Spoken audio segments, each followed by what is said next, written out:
And then after that, we have the Zeong, also piloted by Char, that I used at the end of the original Gundam series. This is a great mobile suit. Yeah.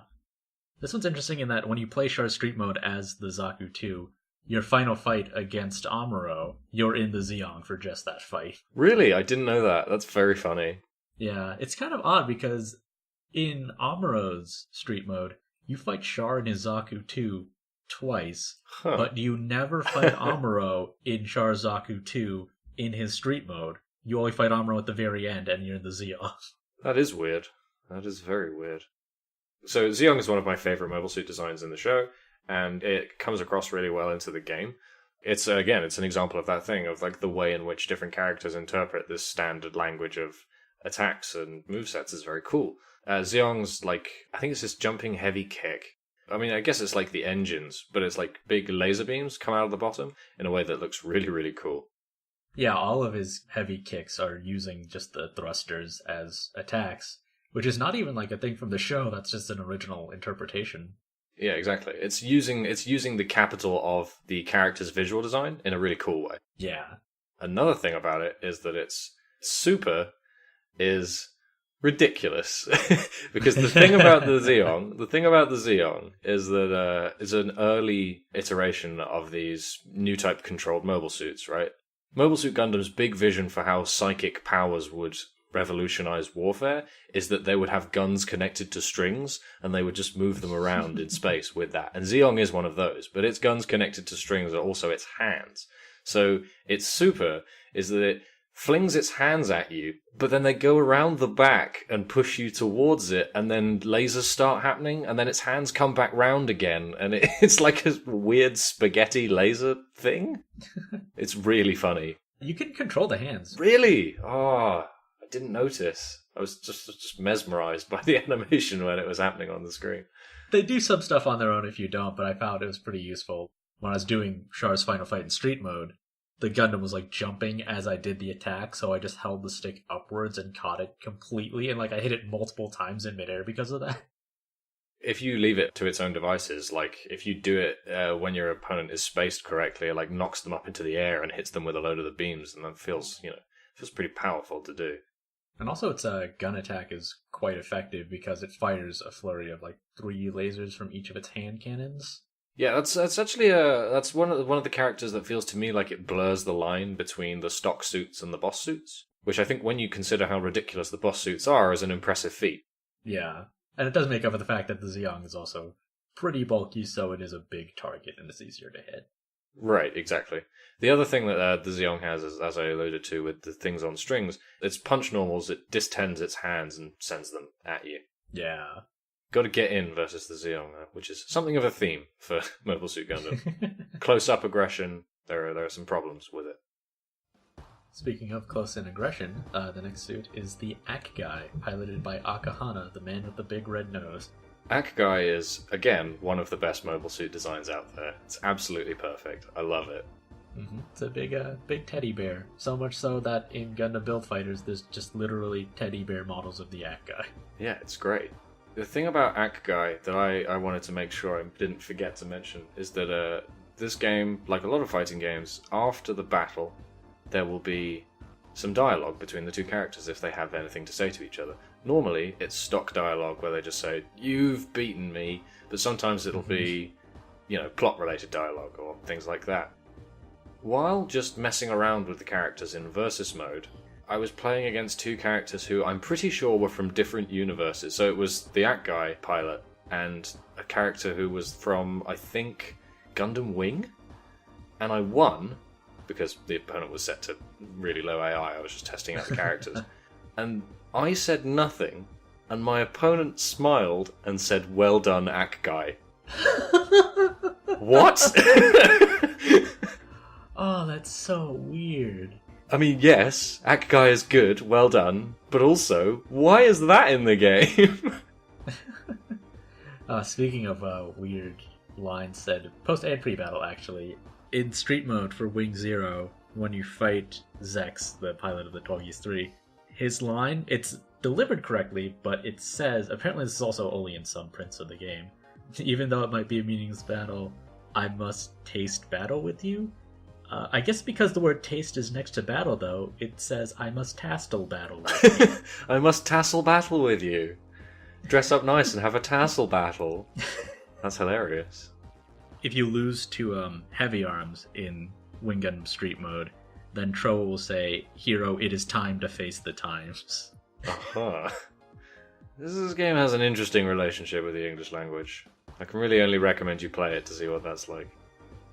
But yeah, the Akai is really fast, which is actually not like a characteristic it has from the show. That's just a complete, like, invention. I feel like I remember there being a shot of the Akai running really fast, but maybe my brain's backfilling that from seeing it in the game. Because, Akai has, I think, the fastest dash in the game. It's, like, really, really fast. Yeah, it just books it. It's super, like, you get the super freeze, the Akai strikes a pose, and then it just rolls into you. And then it hits the edge of the screen, it rolls back again. And, like, it doesn't freeze you while you do this. You can move away. It's weird. It's weird to watch. Yeah, it's really funny. I dig it, even though I don't really like looking at Akahana's face because it's intentionally drawn to look unpleasant. But you can go into the options menu and turn pilot display off so you don't see their faces in the corner. Why? Why can you turn that off? That seems like such a weird option to have. I didn't understand that at all. And it's in the corners of the screen, so it's not like, oh, I can see more now. Like, not really. Yeah. And then, this is marked on, like, most listings as being from Mobile Suit Gundam, the 08th MS team. It's the Ball, piloted by Shiro Amada, the main character of 08th MS team. Yeah. The ball. Everybody loves the ball. In a game, like, it's just so good that they put this character in the game. In a game with fucking Big Zam and the Noyazil, you can play as a little ball. I think it only has 2 health bars, right? Like, it's so fragile. It takes so much damage. It's so funny. Yeah, it takes extra damage from attacks. Yeah. Weird thing is that, like, the ball that Shiro used in 08th MS team is actually still better than this one. This is the one from the original series. Yeah, I was going to say, like, I'm pretty sure I saw this ball in either Mobile Suit Gundam or Zeta Gundam, right? Yeah. And it's not individually frustrating because I'm glad the ball's in the game, but, like, Shiro pilots 2 different cool Gundams in 08th MS team, and neither of those are in this game. That is funny. That is very funny. Oh, another thing I remember about the ball is that it has the ammo attack, the projectile attack that like everyone else has. It fires like twice, yep. And then it runs out. Pretty much unusable. Also, instead of a beam saber, it has a little drill. Oh yes, I remember noticing its throw animation, like it ejects like a wrench from its hand. I don't really understand what was going on there. Well, I mean, in the show, like, balls are mostly used for construction and then get kind of repurposed for combat. Yeah. The Federation in that show doesn't start mobile suit production until later in the show, so they need something. So that's why it sucks. For sure. I was just confused as to what about the wrench in particular conveyed stunning the enemy. I don't know. Mentally stunned. They can't believe that you just threw a wrench at them. Ah, yes, of course. Getting that sick mental damage. Free mix-up. Yeah, it leaves you open to do a combo such as, like, maybe hit it 3 times. Yeah. Well, that's the other thing about the ball is that it has a very, very fast jab. That's about all you can say about it. Part of me wants to try and, like... No, I have tried playing survival mode with the ball just to see how far I get. I didn't get even close to 10 fights. Yeah, no, it's like you said, you take so much extra damage from attacks that you're at an enormous disadvantage in literally any encounter, so... Like, I will say, most fighting games, even if you pick the lowest of low-tier characters and your friend who, like, never plays fighting games picks the best character, you'd still completely whoop them. Maybe not in this case, if you played as the ball. No, the ball is at a significant disadvantage. I think, does a good matchup exist for the ball? And if so, what is it? Is it the Zaku 2 and nothing else? Excepting the ball. Zaku 2's, like, good, though. Like, it's pretty good. Yeah, totally. Yeah, it's got stuff. No, everyone else has stuff. The ball distinctly lacks stuff. I was about to say, yeah, let your friend plays, like, the heavy arms and have them drain all the ammo, but it still has ranged attacks besides that, so... No. And its normals are better. Yeah, the heavy arms has a bunch of other attacks. It's funny that it's in the game, though. I mean, that's what I'm going to say, and I appreciate that they took one of these very specific slots. They have 2 Zakus, but they do have the ball. This is a great thing about old fighting games. In 2018, where, like, Every fighting game character has to justify its inclusion in the game because you might have to buy it separately. Genuine joke characters don't exist anymore. In like Ultra Street Fighter 4, Dan was still quite playable. He's actually like pretty good, isn't he? Yeah. He was absolutely fine. If you wanted to play Dan, like there were people who were Dan players, you know? Whereas if you tried to do that in Street Fighter Alpha 2, you would just get completely clowned on. Yeah, that doesn't exist anymore. So it's really cool to play a game that has a genuine joke character. Yeah. I think that's fun. I like it. And to throw like a non-joke character in it is just like a kind of funny contrast. I mean, it was considered impressive in 8th MS Team when he beat an enemy using a ball. So you could take it as like, can you live up to that legend? Yeah, exactly. Giving you that option to try and surmount that hill, but not making it so that they're just a fine character pretending to be a terrible character is a bold choice, and I like it. Yeah. So yeah, after the ball, we have the High Gog. Yeah, the original GOG design in the original Gundam, I'm not like too fond of. It's just like a less cuddly, longer armed version of the Ack guy. Yeah, it is just a longer Ack guy. Found his like armaments fine, but kind of boring, like in games where you could play as it. I don't like its moveset. But the High GOG is like a much more sleek, streamlined, cool version of the GOG in every way. It's one of those fighting game characters that has a move set that is very, like, flowy. Because it has the really long arms, and, like, it sort of hassles you from a distance, which is a really cool thing for a suit that seems to be focused on getting in and doing damage. Like, it's aggressive, but from a sort of mid-distance. And I think that's really cool. Yeah, it's a mid-range rushdown suit. Yeah, exactly. Its projectile attack is not like a direct shot attack. It pulls out like a capsule, and the capsule breaks open and fires 3 homing missiles, meaning it's the only suit where its regular ammo shooting attack, its projectiles can be active the same time you're doing stuff. Yeah.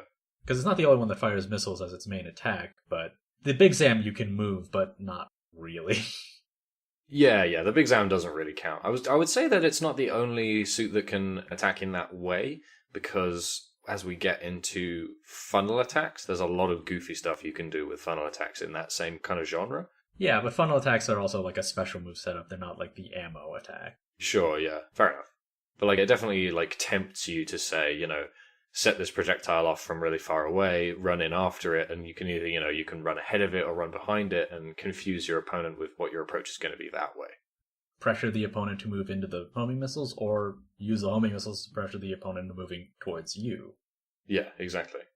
And owing to, I guess, its really long arms, the High Gog also has really like goofy good air buttons. Its heavy air buttons, they like stick its hands out a really, really long way.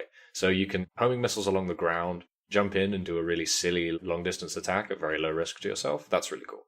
It's got kind of the reach of the Gundam Javelin, the air unblockable move that the Gundam can do. But you don't have to do a special input with this, so it's way easier. And it's much faster as well. Yeah. And moving on from that, there's the GPO-2A Physalis from Gundam 0083, piloted by Honorable Gato. Oh yeah, this is one of the cool ones. Yeah, I really like this one. It's weird because in the show it's from, it looks like it gets stolen by the Zeon, but it looks evil already by default. Yeah. Like, everything about it looks evil, and it's got a bazooka that can shoot normal shells and also a nuclear shell. Yeah, so it has its standard projectile attack is it draws its bazooka and fires it 1 or 3 times, I think, depending on which button you press. So this attack's like super slow, but if the heavy version hits you, like the first hit will combo into the second, and the second will combo into the third. And it does like your whole health bar. Yeah, it's really strong. So that's a very, very effective punish tool, and it's something that you need to be aware of. Like, after the first time you get hit by it, you'll be like, damn, I really don't want to get hit by that again. Its other moves are quite slow. Like, this is a suit where I like it, but I feel like I only like it for a few things a lot. Right. So yeah, I think this suit does specific things very effectively and very evocatively. So this suit also has a giant shield, and you get one move that it like has a very rapid rising attack with the shield, and it like knocks your opponent into the air. That has very substantial implications for this like projectile zoning game you're playing. And like its other bazooka attack is it fires 3 bazooka shots into the air and they drop down on your opponent and they have to like, they have to block those and think about how you're going to, mix them up by running in after them, stuff like that. I think the suit's very cool. I like it. Yeah, and it's rising attack, like hitting enemies and taking them into the air. It's not the only one that does it, but there are a lot of rising moves in this game that are made specifically for anti-air. Like, they're not that effective on enemies on the ground already. Yeah. That was something that actually really surprised me about this game, is that there are characters that look like they have, standard, like, fighting game, I guess, suites, where they'll have, like, projectile attacks, particularly, like, I guess when I played the Burning Gundam. Basically, that, like, rising attacks don't do the thing that you might expect them to do coming off Street Fighter, right? They rise because they need to hit your opponent in the air. They don't have any like startup invulnerability or anything like that. It's just if you need to get into the air, you can do it with that attack. Yeah. If your opponent is right in front of you, they don't do anything. You have to block. Like that's why I forgot probably about using the rising attack against the Big Zam, but like that is another use for using them against big bosses. They're quite effective. Yeah, for sure. But the GPO2's Mega Special, the Atomic Bazooka, is like the premier thing to fuck up a big boss with. It's so good. Yes, I didn't even think of that. Yeah, it's very, very good for that purpose. Yeah, it launches a shell diagonally in the air, and it detonates and creates a huge area of effect multi-hit explosion. So not only is this like a really cool tool for beating bosses, but like this is one of the supers that really like stuck out to me as like an interesting design choice for this game, because a lot of the supers in this game, you just do a big attack and it does a lot of damage. Like, it's a big screen-filling laser beam, and if your opponent isn't blocking, it'll do a lot of damage, or it'll do a lot of chip damage, right? So this Atomic Bazooka, the explosion is off the ground, and it's like at a specific range from your opponent. So quite a lot of suits, standing height will not actually be hit by it, or they'll be hit by it once or twice, and they will duck under it, and they won't be hit by the rest of it. So you have to actually either get a really hard read and your opponent jumps into it. And, people jump a lot in this game. There's a flight button in this game that makes sense. But you basically, like, set up a puzzle. Well, it's like a puzzle for you, because you have to figure out how you're going to get them into that super high damage zone. Because if they get hit more than once by that explosion, it's going to take out a chunk of their life. Mm-hmm. And the way that I did it is that you can chase them down and shove them into the air with your shield. And that works fine. And there's other ways of doing it. I think the crouching heavy punch might do it, knock them up into the air a bit. As a standard for suits, usually your crouching heavy punch will be a sort of uppercut type move. Your crouching kick will be some kind of slide kick or like long reaching kick. Or like sweep, yeah. That will knock your opponent down, usually. And moving on from that, there's the Noyazeel, also piloted by Anavel Gato, the only representative of 0083 in this game. So, I don't know, I'm not sure if it beats the Psycho Gundam Mark III, but this is one of my picks for the best boss character. I think it has almost all of the benefits of the Big Zam, with none of the downsides. Yeah, pretty much none of the downsides. It's got much stronger melee options. Yeah, it's got detachable hands like the Zeong does. It can, slap you up. If you decide to give up trying to evade it, it can, like, beam saber you and do a bunch of damage. It can actually turn around, unlike the Big Zam can. And it does this by moving off the screen, which is very weird. I think you might not be hittable while you're off the screen, which is a sort of weird evasion technique. Yeah, it's like a tackle move, but when you perform it when you're past the enemy, you'll switch sides. Yeah, exactly. And it can also fly. It can just, it doesn't have any feet. Because it's a mobile armor that was only made for use in space, right? Yeah. So it just doesn't have any feet. So it just flies all the time. If your opponent tries to jump over you like they did the Big Zam, you can just meet them in the air and melee them back to the ground. Resume your very silly projectile pressure. Oh, yeah, that's the other thing, is that it's a standard projectile laser. Has, like, very, very good tracking. Mm-hmm. Your aim will just follow them as they fly. It does, like, a bunch of damage. I boosted to dodge one of those laser flurries once, and I jumped and I missed the first set, but the second set did catch me still, which is unusual for projectiles. Yeah, you'd think you're out of it by then, but it just keeps tracking you while it fires. I feel like I remember the Mega Special Beam tracking you, but even if not, like, it fires at an angle that can catch you in a wide variety of places. Yeah, exactly, yeah. But it's a cool suit. Like, it's a very cool design, and it's cool that there's another character that's of a similar size to the Big Zam, because the other, like, big boss is not as big as those two. I will say, though, I feel like a Noyazeel versus Big Sam matchup's just going to go in the Noyazeel's favor. Well, so that's an interesting one. So why don't we mention that the Big Zam beam is, because as we've established, you're not blocking in this matchup. Mm-hmm. The Big Zam beam having tracking, I think, actually makes quite a substantial difference, because the Noyazeel's super laser fires in an up and down pattern. Yeah, yeah. It like sweeps out a path. So unless I'm very much mistaken, I think the Big Zam might be able to jump over some portion of it if you catch it at the right time. Unless I'm like forgetting how high above the Big Zam the Noiseel can fly. I think the Big Zam might have some advantages. Not it's not a solved matchup or anything. I just think it might not be an instant win for the Noiseel. That's my matchup analysis. I guess I'm also thinking about using the tackle to like go off screen to avoid stuff. Yeah, that's true. That's a thing. I think you probably can't do it when you're already being hit. No, you can't. You could probably do it to read. If you saw the super flash for the Big Zam beam, you might be able to get out in time or something. Yeah, I guess just in my memory, I've always beaten the Big Zam. Maybe after this, we'll have to stream a first to 10 Big Zam versus Noiseel money match. Oh, okay. I mean, I already spent money to get stuff for this free podcast, so I may as well. Have a prize fight online. Mm-hmm. And next up, I'm surprised these two suits weren't taken out from Double Zeta Gundam. The first up is the titular full armor Double Zeta Gundam. Hell yeah. Judo Ashta. The best Gundam character. I really like this thing, but I'm always thrown off by how bulky it is.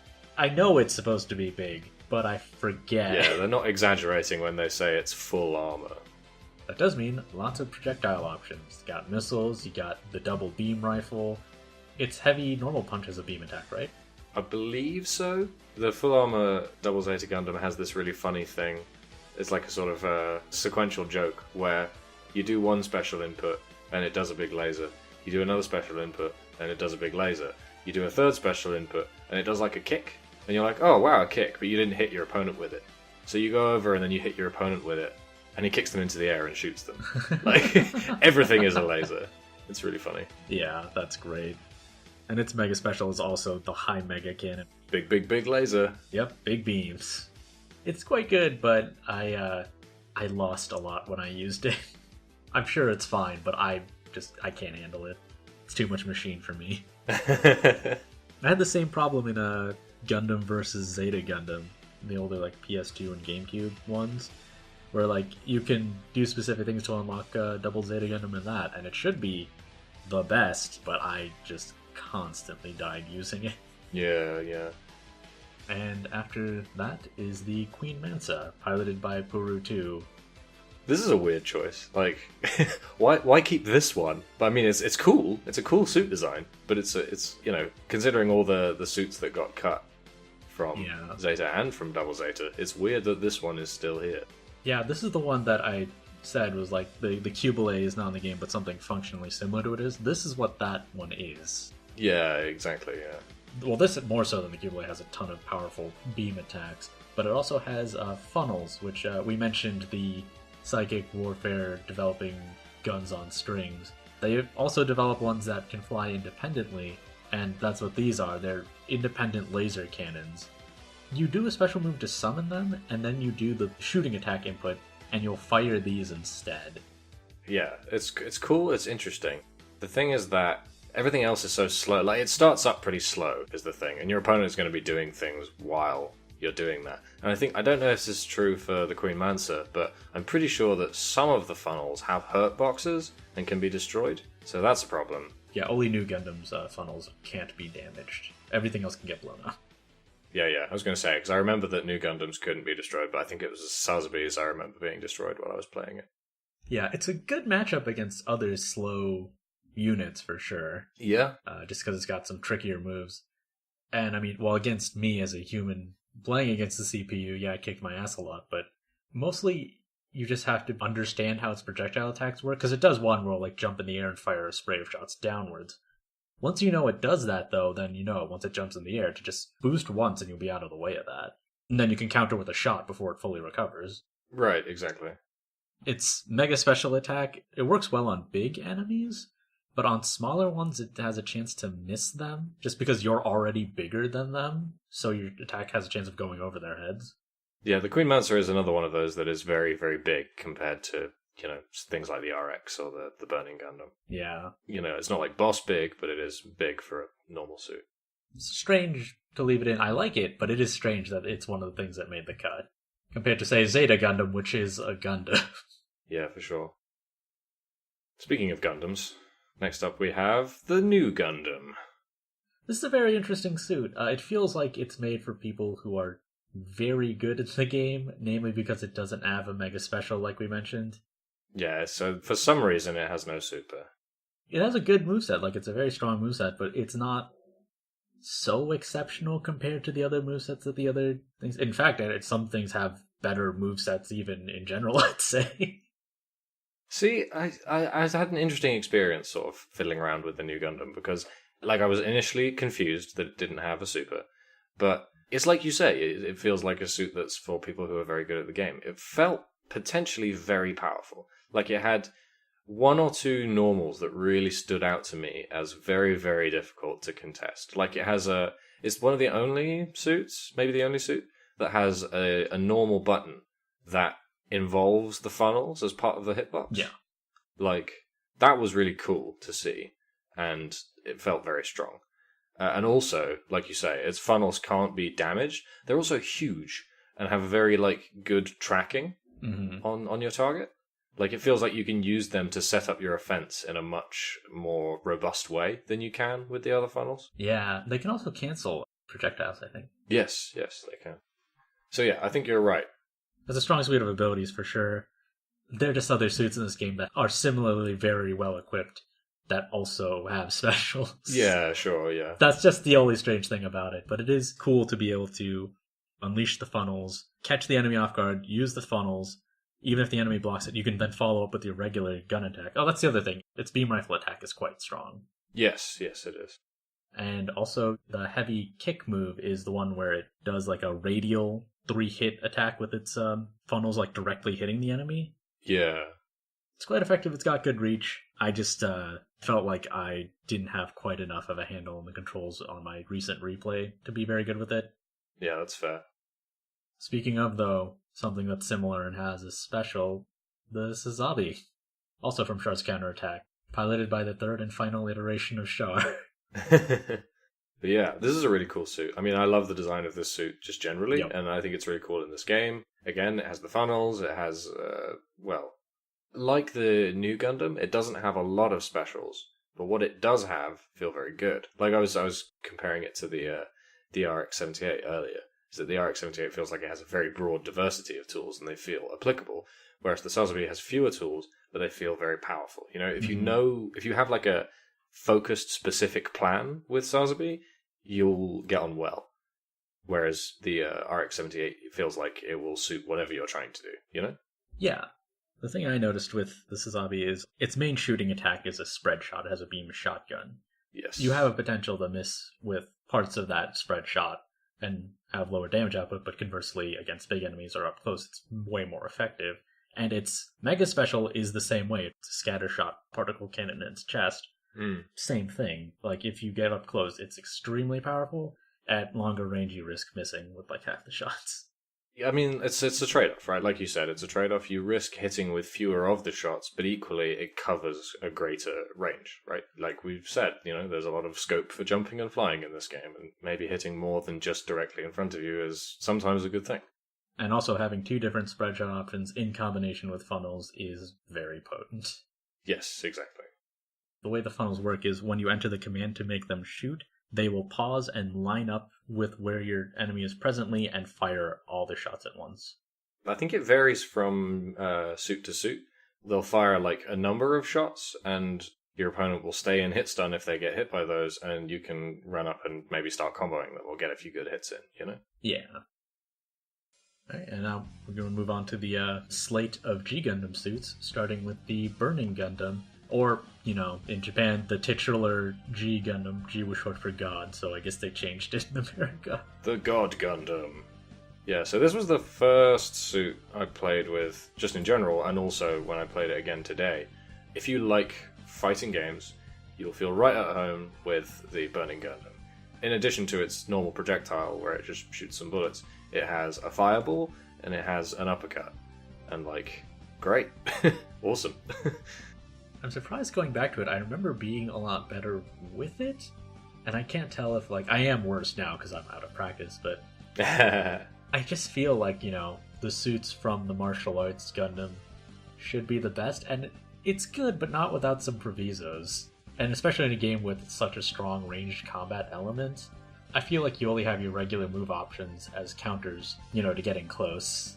For sure. That was like I was saying earlier, like, because ranged attacks in this game are so good that you need a way to beat them as a close range combat character, and it's not fully clear that something like Burning Gundam has those tools, but it's cool. It is really cool. Yeah, and its mega special is the Sekiha Tenkyoken, which is another huge forward-facing beam.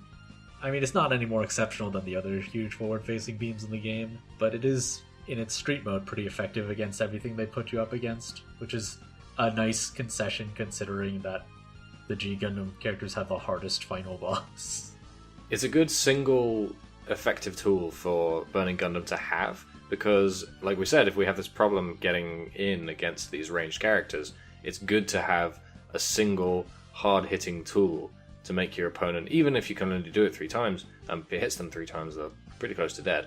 Like, it's good to have this single hard-hitting tool to make them reconsider just throwing projectiles at you, because if they do one badly, you get to punish them really intensely with this big beam. Yeah. You can't do anything else at significant range. Like, even your fireball is very short range, but you get to punish them with that.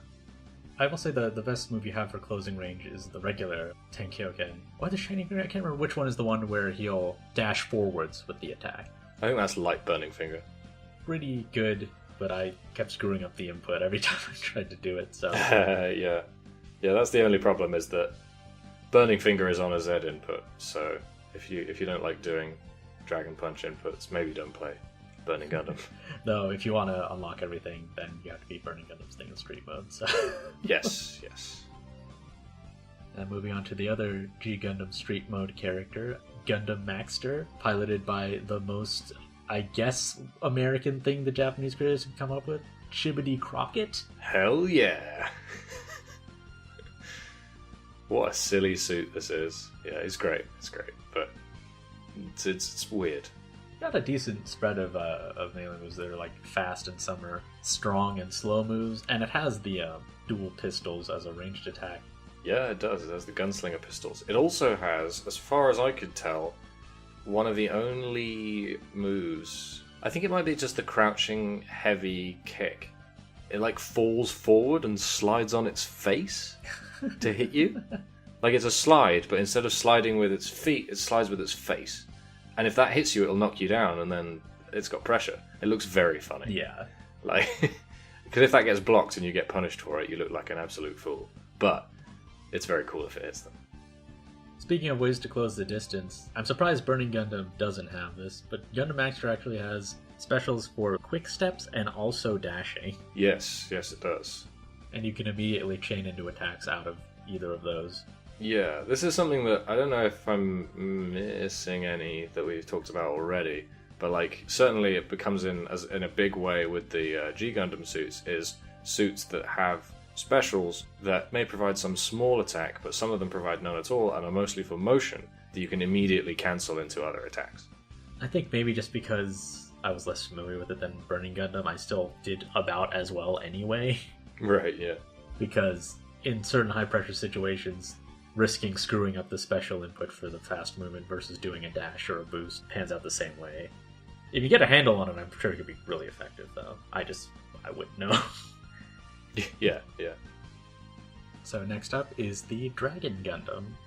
Yeah, Dragon Gundam has long arms. Unlike the Hygog, which is like a mid-range rushdown character, the Dragon Gundam is more directly, I guess, calling out. Maybe this is again where the timelines get mixed up, but to me this feels like a pretty direct reference to, or directly evocative of Dhalsim from Street Fighter, because it has long arms, multiple fireball specials, fire breath special, like It's a lot like Dhalsim. But then it also has that weird thing where it turns into an angel and flies at you, so I don't know. I haven't seen the show. It was a very strange experience playing against this suit, having never seen the show. Because it also, like, has a projectile that makes flags? Mm-hmm. What's that all about? I can't quite remember. I've seen a fair bit of G Gundam, but not like the whole thing through. I didn't see like the big Shining Gundam, Dragon Gundam fight or anything like that, unfortunately. I feel like since I was more familiar with Gundam Wing, that came out after G Gundam, but also despite being more grounded, there's a Gundam that's almost exactly this design. This one focuses much more on moves you'd associate with martial arts. Yeah. It is much more about combos, long-reaching attacks, turning into a butterfly angel thing. That attack's very interesting. He hops in the air, then activates it, and does a downwards arc, and then swoops upwards with it. Yeah, like it just traces out like a specific curve in a way that is confusing, but it looks very cool. I'm sure it could catch like a person off guard, but I'm trying to think of any direct matchup where it's especially effective for doing that. If someone jumped, could they block this in the air? Because you could use it to punish that. You can air block, but I mean, Yeah. Yeah, it's just hard to say. It is cool though, and it's unique for the game, so I mean, I appreciate it. That's one problem with this game in terms of modes. It doesn't have a training mode, so you can't lab out your sweet combos. You have to get a second pad in and hold down the block button or something to try and practice that kind of thing. Yeah. Okay, so next we have Gundam Rose with George Desand, who is from a show I've never seen but has good hair. Yeah, he represents France, so Napoleon Gundam. It's with all the fencing and the roses. It's a good aesthetic. I like it. This one also has an equivalent to funnels. I don't think there's anything involving psychic warfare in G Gundam. They just thought it looked cool and decided he should have it. They were right. It does look cool. This one's interesting because one of Rose's projectile attacks, Lightning Shoot, is actually a projectile barrier. Yeah, I noticed that. I couldn't get my opponent to actually shoot a projectile into it, so I don't know how useful it is. I mean, it seems cool. Could be good against Big Zan. Yeah. The rapid sword strikes are pretty good. It's weird because its unblockable attack has like the same reach as its sword attacks. Like exactly the same. It's a very straight line. Yeah, like those sword attacks, they're really long, and like a lot of them are not only really long sword attacks, but also the body advances while they do it as well. So like pokey, zoning, but with buttons. Yeah, it's interesting to have a suit with funnels that's also got such a strong melee focus. Yeah. Is it Super the one that creates like a pillar of roses? Yeah. That like knocks them into the air, and then when they land, damages them? I think so, yeah. Yeah, that was weird. I didn't really get that, but it looked cool. That very much sums up Gundam Rose. I mean, it's good from what I remember of using it, but it's, Yeah. I don't know, I wouldn't even say it's like other suits or something. I don't feel very strongly about it for some reason or another. Yeah. I just because of the way I ended up picking characters while I was testing out suits, I ended up playing against it quite a lot, but I didn't. It seemed cool. It's the kind of suit I would, try out a bit more if I played the game a lot more. If you had strong opinions about Gundam Rose, you should have written it in the show, too bad. Yeah, exactly. And after that is the Bolt Gundam, piloted by Argo Gulsky from Russia. So I think I already mentioned that I'm pretty sure that this mech is is a direct reference to Geese Howard's Raging Storm, but it's cool in its own right anyway. Yeah, got a lot of different slow, strong melee attacks. Like even its trample rush move is visually quite slow, even though I've gotten caught by it a few times. That's what happens in this game. You get caught by things that look slow because everything you can do about them is slow. I think it has like some degree of super armor, so you can't just poke it out of that like you can with some other slow attacks. Mm. For its most annoying move, it's also got extra versatility. The Graviton Hammer, where it throws out its like ball and chain at you, Yeah. is a pretty heavy hitter, and it can follow it up with a second strike. You can also do it too if you do the input a second time while it's out. Some pretty interesting mind games, and also against bosses, just another way to increase your damage output. Right, exactly, yeah. It's one of those things that you always have to keep in mind, is that if your opponent like consistently, hits you with the first hit of Graviton Hammer and then lets it hang and then does that, if they condition you to expect that, then you might, come to believe that you're safe after the first hit of Graviton Hammer, and that's exactly when they'll catch you with the follow-up. Moves with follow-ups is a thing that is a weird to get the hang of in a fighting game. It's cool that this has that. Following that up is the Master Gundam piloted by Master Asia. So now, again, I don't know anything about G Gundam, because it's martial arts focused. This is the martial artist who, blocks everything and does, a super, powerful counter moves, right? Is that how it is? To some degree, he's kind of like the master and therefore mirror of the main character. Right, yeah. Because the thing about this suit that really interested me as, a unique mechanic, I guess, is that they've got this fully invincible block, right? It has, this big cloak around the robot, right? But you can cancel it. You can guard cancel, which is a really, really cool thing, because it's you do a motion to do it, so you have to really know your opponent is about to hit you, and the moves in this game are pretty slow, so it's actually not that hard to do. And then you can use that to cancel the block stunt that you would get from blocking your opponent's attack and counterattack with that. And that is a really, really, really cool technique, and it fits into this idea of a powerful martial artist really well. This is the other suit with hands on wires. They can do the Darkness Finger attack, which will launch his fist forward quite some way. Yeah. Its Mega Special is also quite interesting. The AI, never did it to me. Yeah. Any encounter with Master Asia in Street Mode, for some reason, he's a total pushover. Yeah, I noticed that. I figured that must be intentional, because, I don't know, it seems like it has a mostly better tool set than the Burning Gundam, but I was it was a cakewalk. Yeah. Speaking of Street Mode, after looking for actual hours of our lives, we finally found Domon's brother. It's Kyoji in the Devil Gundam, or in this game, the Dark Gundam. I've had some fun playing as it, but mostly fighting against it. God, I hate this thing. This is the most blatantly unfair fight in the game. Yeah. It's very weird because it feels, unlike every other boss, every other boss feels like you're playing the same game, but the boss has a completely different moveset to you, but they have a lot more health than you. Whereas the Devil Gundam just seems to take no damage from anything that you do. And it has multiple moves that can hit you at full screen and, just have no punishable hurtbox or anything. You just have to hold that. Mm-hmm. It can unleash these worm things from the ground, right in front of you. It can follow that up with an even bigger worm attack. Its Mega Special is a giant worm that takes up, the entire ground space. Also, it's an unblockable beam saber attack, full screen reach. And also, if you thought that you were going to avoid that unblockable beam saber attack by flying over it, well, too bad. It has a static field that it can surround its body with that, basically means that there's a no-fly zone right over the top of it. Yeah, no touch zone either. Yeah, exactly, yeah.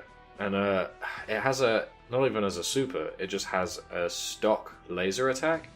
Normally, it only half hits standing targets. This is meant to, I guess, quote-unquote balance it. So it, will full hit boss targets, but will only half hit standing targets. But if you're, jumping, you'll get hit by all of it, and it will do, a whole health bar. Easy. It's really hard, clearing any G Gundam character's Street Mode on Hard Mode, it feels like how lucky you are how much this boss decides to let you hit them. Yeah. It's one of those things where fighting game AI really shows how rough around the edges it can be, If you somehow can beat someone using Dark Gundam as a ball, you are officially the best person at potentially all fighting games ever made. Yeah. Yeah, I consider that to be a 10-0 matchup for the ball. Don't do that. Don't money match your opponent if they're playing Devil Gundam and you're playing ball. Don't do that. Don't waste your time. I'd say don't money match them if they're Dark Gundam and you're also not Dark Gundam. In any case, there's really no guarantee. Even with some of the best suits in this, I really can't say you would definitively win with any of them. Yeah, you take a full hit from the lasers as either of the giant suits. Even Psycho Gundam, which, in my opinion, definitely, is busted. I still don't necessarily fancy your chances versus Dark Gundam. But hey, it's fun. It's really fun to just rip dudes up with this thing. It looks extremely cool. I'm glad it's in the game. And moving on from that, we have the Only representative of the original line of characters from Gundam Wing, Gundam Epion, piloted by Treize Kush Renata, the sort of villain of Gundam Wing. It's kind of confusing. So yeah, Gundam Epion is a suit I only know from the peculiar experience of picking it in Gundam Versus, a game which is very, very heavily reliant on ranged attacks. Gundam Epion has no ranged attacks, and that's also true in this game. Yes, though in this game you can kind of say you are the ranged attack. Yeah, you just fly at your opponent. This is one of those characters that has motion specials that you can cancel into attacks. Not only that, the first time you can cancel it into another one, so you can just command dash at your opponent a bunch of times and then beat the stuffing out of them. Not only that, but it's unique attacks. It's like command normals, really, really long, and hit multiple times. So you can hit your opponent with your heat rod, your long whip thing, and it'll hit them like 3 times, stun them for long enough that you can dash in and just start ruining their life. It's a very good suit. Yeah, quite hard to fight against. Yes. One of the best rushdowns in the game for the fact that it can be invincible when it does it. It feels like when we said there's not really an answer for melee-focused characters against ranged enemies, this swings very far in the other direction in that being ranged isn't an answer against this thing. If you're looking for an answer to ranged attacks, a fully invincible command dash that cancels into itself is probably that. It's also quite interesting, since this is a Natsume game, that this is quite similar to its moveset from Endless Duel. Yes, yeah. It had ranged attacks in Endless Duel as super moves also. I mean, it was the final boss, so of course it was ridiculously hard. Yeah. In this case, it's a little toned down. Still harder than usual, but doable. Yeah. And then we go on to the Gundam Wing Endless Waltz designs. Endless Waltz was like a movie follow-up to the original. It has very fanciful redesigns of the suits. There's no real explanation for them, so if you're like, oh, I thought it was grounded, why does it have angel wings? Well, because they thought it would look cool for a version of Wing Gundam to have angel wings instead of mechanical wings. Yeah, I mean, I agree. That's why everything in Endless Waltz, design-wise, is just the most. More so than even Nationalism, the anime G Gundam. Endless Waltz has the most. Okay, that's cool. Start that with Wing Gundam Zero Custom. I think of all the street mode suits that you start with, this is maybe the easiest one. Yeah, this suit's pretty powerful. Its stock beam attack does a huge amount of damage and hits like a huge part of the screen, so like, just do that. You might think at first, because its ammo using ranged attack is the chest machine guns, and so you think like, oh, I gotta do like a special move to use the guns. No, actually, that's just a different easy input, and those don't use ammo. You do down, back, and heavy punch, split the gun in half and fire the 2 beams, or you can just press heavy punch and you'll fire a strong energy shot. Yeah, that's it. You just press H and you get just get a ridiculously powerful laser. Yeah, good suit. Also, if you hold the down button in midair, you'll hover, and it's a different functionality from entering Vernier mode, the regular like fly around the screen mode. Yeah, it's like a wing hover or something. Yeah. My favourite little touch about this suit is that because it has angel wings, whenever it lands or gets knocked down, it dispenses a feather particle effect. Yeah. It looks really cool. Love that. Also, its crouching heavy kick is a slide with a very long reach. Right. And like we mentioned earlier, its mega special is jumping in the air and firing a big beam downwards. It's a very interesting twist because, again, like what happened against me, you can use it to evade attacks and also counter them. Very satisfying. Kind of awkward to use against like Big Zam and such. They'll hit the legs and stuff. Yeah. It just feels kind of strange. And also, if an enemy is like close to the outside of a beam attack on the ground, they can get pushed out of it. Yeah, that's something I noticed quite a bit. A couple of supers in this game, the beams like push them out in a way that's really awkward. And it seems like not to be symmetrical against every target, so that's something you kind of have to consider on a matchup basis. Well, I suppose this suit's actually easy to use in different ways. Gundam Death Sight H, short for Hell, by the way. Of course, Natch. Is also in street mode. Like it sounds, it's got a very heavy Reaper motif going on, has a big beam scythe, and a lot of its inputs count as unblockable attacks for that reason. Yeah, so this is another one of my picks for quietly one of the best suits in the game. So it has all of these unblockable attacks. Not only that, it has a lot of fast normals that cover huge parts of the screen. If your opponent jumps above you and you're, say, burning Gundam, and you want to like anti-air them with crouching heavy punch, it's very short. If you do it with Death Scythe, it's just whatever, wherever they are in their jump trajectory, your scythe will probably just hit them because it goes miles and miles and miles. It's so big. So there's a lot of stuff like that. Mm-hmm. For some reason, I don't really understand this, but its super has almost no startup time and is completely unblockable. So, huh? Yeah. Like, pick one, right? Don't give it both. Yeah, it's pretty great.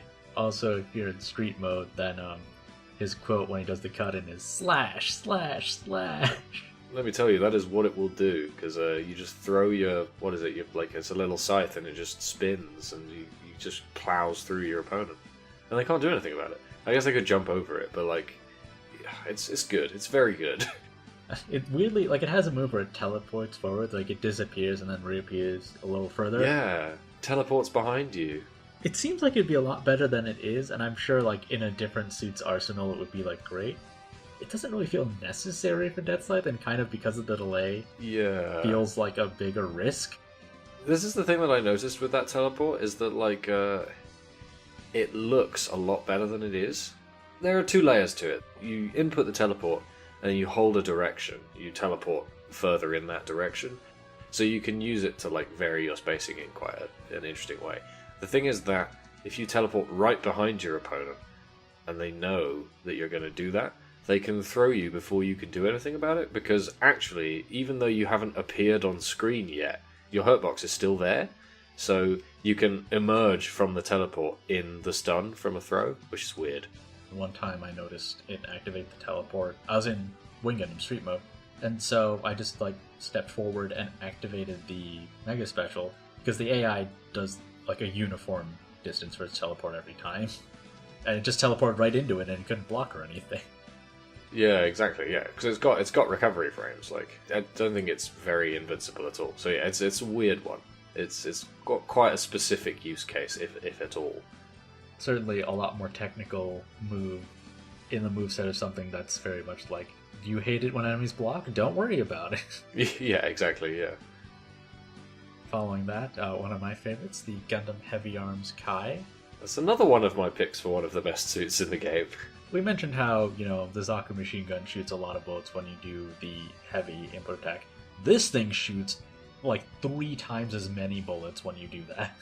Yep, and you can do it 5 times. Yeah, it feels like it's using 100 units of ammo already.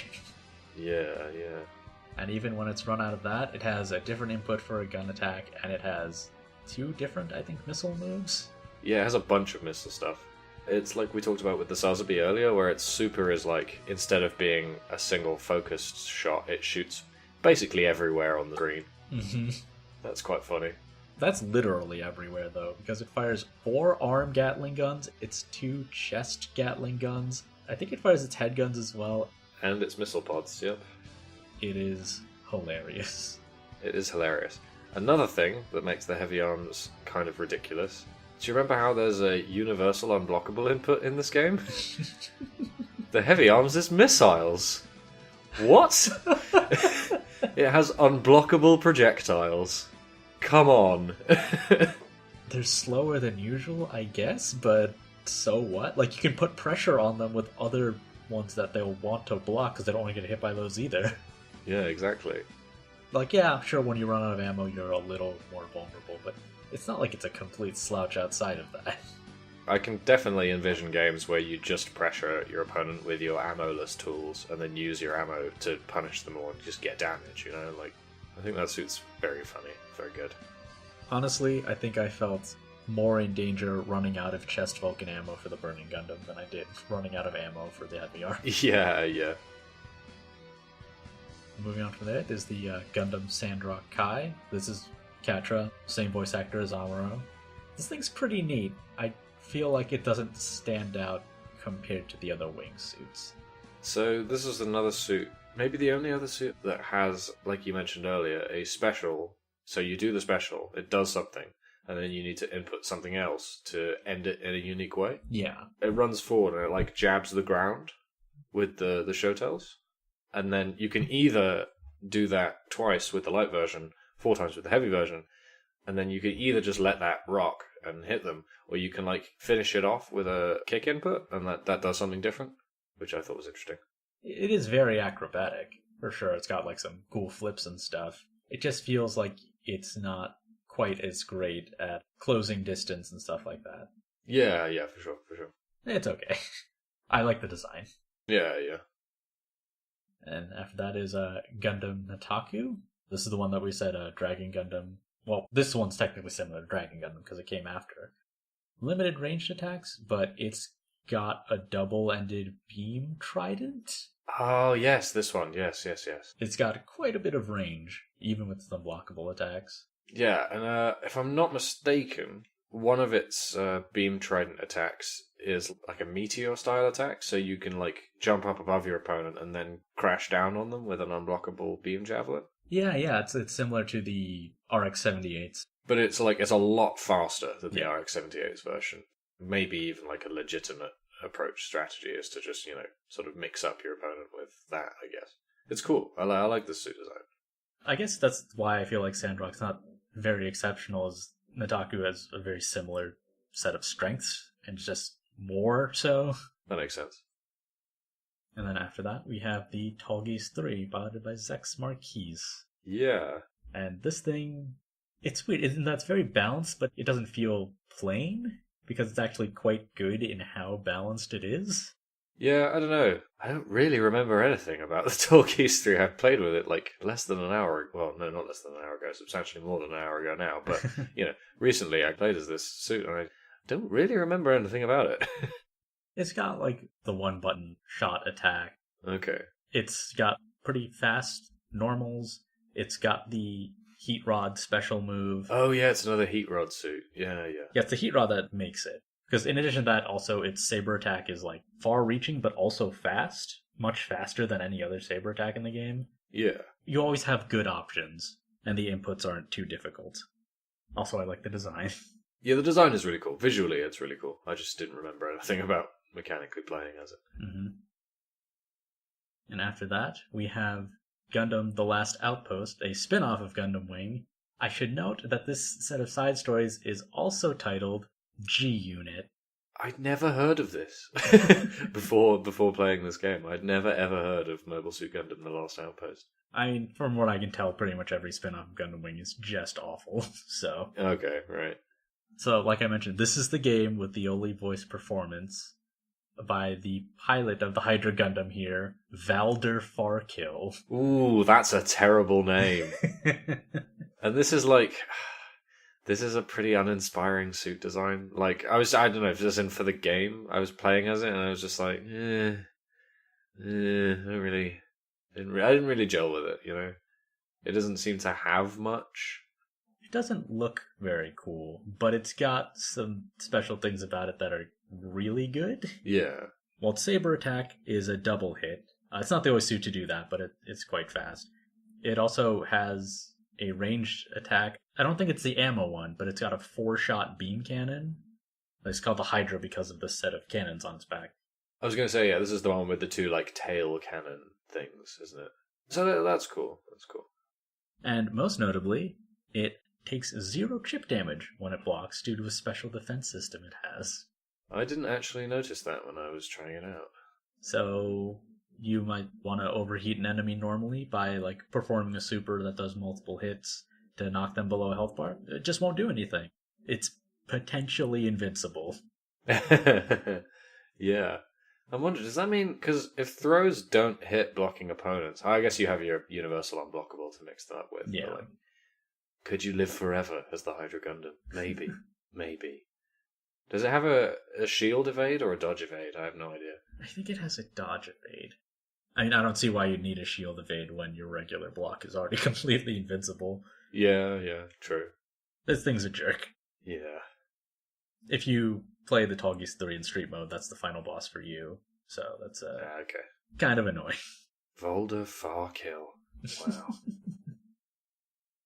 And then after that, the last suit, the last big boss in the game, the Psycho Gundam Mark III. Hell yeah. This is, I think, best suit in the game? Including boss suits. It's definitely up there. Because it's huge, like all the other bosses. And much like all the other bosses, it has just permanent super armor. It's impossible to knock this suit down. Even when you overheat it, it just staggers like a little bit. And just continues. So that means that all of its moves, it has big, heavy-hitting moves, and your opponent cannot interrupt them on startup. They just get hit by them. And they get knocked back, sometimes all the way across the screen. It's heavy punch. It just thrusts both of its fists forward in an action that does not look even remotely like a punch, but it looks like it would hurt. Yeah. My favorite thing about this suit is that, having learned that the throw does not break guard, it now makes sense that command throws are not a huge thing in this game. As far as I can tell, Psycho Gundam is the only suit in the game that has a command throw, and it probably isn't even really a throw. It probably just starts on strike. But Psycho Gundam has an attack where it just grabs you and Bane style breaks the suit's back on its knee, and it does a full health bar of damage. It's so cool. Yeah, that's great. And also, its unblockable beam saber attack is sized to the Psycho Gundam, so it's huge, and you can't knock it out of it. Hell yeah! So you better fly away, little Gundam, because otherwise, it's gonna be a bad time for you. It's unfair, but it's also really cool, so I don't entirely mind. Yeah, Psycho Gundam feels to me like it has all of the advantages of a boss suit with very few of the downsides. Mm-hmm. It also has big laser beams and stuff. Oh, it has quite a few actually. Yeah, exactly. Well, it's got some big laser beams and quite a few smaller ones. I think it's maybe another one of those. I can't actually remember now, but I think it might be another one of those suits that has beams that hit the whole screen and benefit you from being able to knock your opponent up into them, so they get hit by more of them. Mm-hmm. But I would have to check that. So that's the cast. Yeah. Like we mentioned, there's a lot of stuff to like about a lot of them. We weren't hot on some of them, but that's a pretty good hit rate for a 30-character fighting game cast. 30 is a lot of characters. And this is Natsume, too. They're not the fighting game people by any means. Exactly. They're the Harvest Moon people. And I should note, I looked up everyone whose credits I could on Moby Games. It seems like none of them ever worked on Harvest Moon. Oh, right. Yeah, most of the people who worked on this game worked on games that were tie-ins for Kamen Rider and Power Rangers. Nice. Yeah, I don't know how good those games were, but that's Natsume. It's probably alright. And a credit that most of the team had in the past and now has more recently, they have all worked on Wild Guns and Wild Guns Reloaded. Oh, nice. So they definitely have some strong arcade sensibilities in this team. Yeah, totally. Making a fighting game is different from making an arcade shooter, and the fact that they were able to pull this off with such a big cast, it's great. Yeah, no, I think this game is really good, and I think I just want to, reiterate what we said earlier, which is that, if you don't think you like fighting games and you do like Gundam, I implore you to try Gundam Battle Assault 2, because it is a lot of fun. In terms of follow-ups, there was Gundam Seed Battle Assault on the Game Boy Advance. It's faster by quite a bit. It's also just presentation, package-wise, everything, not very inspiring. Also, a lot of suits in Gundam Seed look pretty similar, so having them shrunk down to a Game Boy Advance screen it really lacks strong visual distinction. Yeah, I can see that being a problem. In general, fighting games on the GBA, it's a very small selection of ones that I'd say are really worth your time anyway. Oh, you don't like Tekken Advance? I don't. Surprise, surprise. I can see why. I don't know. I'm mostly just impressed that Tekken Advance exists. So, someone saw Tekken and was like, I could put that on the Game Boy Advance. They were wrong, but they tried. They tried their darndest. Yeah. And the sequel to this game, in as far as I guess anything could be a complete sequel, is Battle Assault 3 featuring Gundam Seed. See, I didn't even know that existed before I saw this. It's a PS2 title. From what I've seen, it's quite expensive secondhand, so even when I was kind of curious, I should note I really dislike Gundam Seed, and I think a lot of people do, but it's also very popular for some reason. Yeah, I was going to say, that's one of the other ones that's really popular. It says featuring Gundam Seed, but they mean Gundam Seed featuring, I think, 2 suits from G Gundam and maybe the Wing Gundam is in it. And if you thought it was extraneous that Battle Assault 2 has the Zaku 2 and then Char Zaku 2, there are a lot of grunt suits in Battle Assault 3. Which is also weird because Gundam Seed is the show that has the highest frequency of giving people Gundams of any Gundam media ever. I think it actually outpaces G Gundam. That's impressive. It has a 2-on-2 setup, like simultaneous 2-on-2 setup. It's in 3D. There's some people who like it quite a bit, but it's a lot harder than 2. Okay, right. And I feel like I could be interested in it, but it's entirely focused on Gundam Seed characters, so I have the least motivation to do so. Unticking a lot of boxes for you, definitely. And even if you were into Gundam Seed but thought you didn't like fighting games, it's hard, so you're not going to feel very good until you get really good at it. Yeah. Which is like the hurdle you're going to encounter with any other fighting game already. So Gundam Battle Assault 3 featuring Gundam Seed is a game that is specifically for people who really like Gundam Seed and really like fighting games, and really want those two things in the exact same place. And also you don't want to play Gundam Versus. Well, yes. I mean, Gundam Versus is much more unlike fighting games than Battle Assault 3, but it's really good. Yeah. I mean, I heard a lot of people wanted us hot on the newest Gundam Versus, but whole line of games in there people like. Yeah. There's an official translation for Gundam vs. Gundam Next Plus on PSP. Gundam Extreme vs. Force people also dislike. It's on Vita, and I think it's fun. It's not, like, great, but it's fun. But yeah, so, I mean, we mentioned Gundam Versus because, like, if you want something like this, like, unfortunately, very light on traditional fighting games, like, outside of Endless Duel on the SNES, which we also mentioned. Battle Assault 2 kind of sits at the pinnacle of what it specifically is, a 2D one-on-one Gundam fighting game. Yeah. So if you want to play Gundam Battle Assault 2, the only way to get it is a physical PlayStation 1 disc. It's never been re-released on any digital service ever, and I think it's a weird position as a Japanese-made, Japanese-licensed game exclusively released in North America and Europe means it probably never get re-released. Yeah, it does fall into a weird crack that way. I've seen it go for as low as $15, on the high end about $50 depending on the condition or how complete the package is. I mean, the manual's okay, it's not really like that great of a manual. Yeah. And you can look up the move list online. There's actually moves that the mobile suits can do that aren't listed in the manual. With that universal input thing, like, you'd find them through experimentation. Right, yeah, exactly, yeah. But if you want to have a reference handy, like an FAQ will do you better than the manual itself. You'll just miss the having cover art. Cover art. Those were the days. Manuals, those were the days. Well, yeah. But yeah, so I mean, $50 is... I feel like it can be kind of a lot considering the game's age and pedigree and stuff, but I think it's worth that much. Yeah, totally. $50? I don't know. Maybe not. That's more of a collector's item level there. Yeah. Also, you can play PS1 discs on a PS1, PS2, or PS3. If you use a PS1 or PS2 and you want to play it on a modern display, probably going to need like an upscaler of some kind so it can look normal. But the game is quite pixelated because it zooms in on this rotating art. Yeah. And I'm thinking like the minimum for like a good upscaler that has smoothing options would be like the Retro Tink 2X or whatever, which is like $140. Yeah, upscalers are expensive. Yeah, and that's the cheapest one. Like, it's like for sure good. I bought a cheaper one, but I can't remember what brand it is or anything. And right. You know, it's on Amazon. You can't quite be sure what problems they'll have.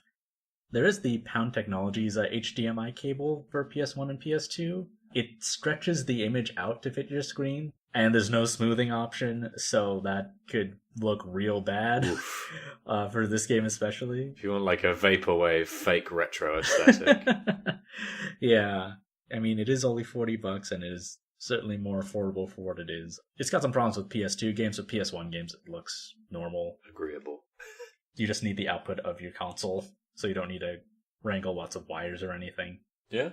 But the easiest way to do it is to play it on a PS3, because all PS3s can play PS1 games. They can't all play PS2 games, that's only the original model, but they can all play PS1 games. I didn't even know that. I own a PS3 and I didn't know that. I didn't know all models could do it for the longest time. No, I assumed it was just the same with the PS2 emulator, but no. Apparently Yeah, not. actually, I mean, to date this video more so than, the upload times will date it, I was just watching a video about the PlayStation Classic. There's Digital Foundry, and they're comparing it against playing PlayStation games on other things. And then they mentioned PS3 emulation. I'm like, oh shit! And like that was today. After I watched that video, I'm like, I should pop it into the PS3 and try it out, just really quick to see how it is. It's good. Nice. Like I couldn't really pick up any lag or anything. PS3 lets you choose to stretch it or play it in bigger than normal, I guess, but still like a smaller resolution. Right. Yeah. And you can use a smoothing option. Yeah, I'd say it looks a lot better. The menus look kind of like mushy or whatever because they're just text, but the in-game graphics, it doesn't feel like you're harming the art style or anything. Yeah, okay, yeah. And you shouldn't do that because it's a very good art style. Yeah.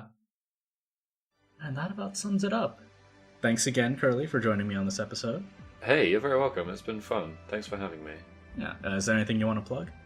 So I always plug my Twitter. You can find me on Twitter at curl_e_brace. Normally I plug my YouTube channel, but I'm not really doing much with it right now because it turns out that suddenly having a full-time job makes it quite hard to spend 100 hours editing a video.